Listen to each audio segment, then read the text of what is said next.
Hi everyone, welcome back to our channel. In today's video, I'm going to show you how to easily add music to your InShot video, so you can take your editing skills to the next level.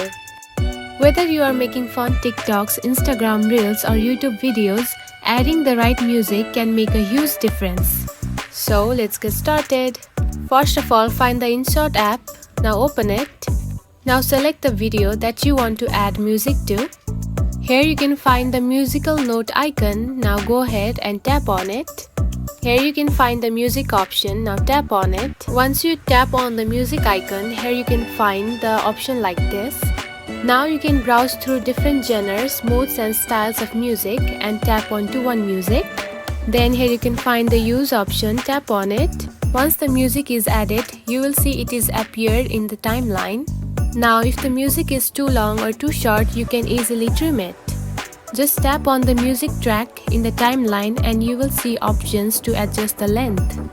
And after adding the music, you can simply save the video. And that's it. Adding music to your videos in InShot is super simple, right?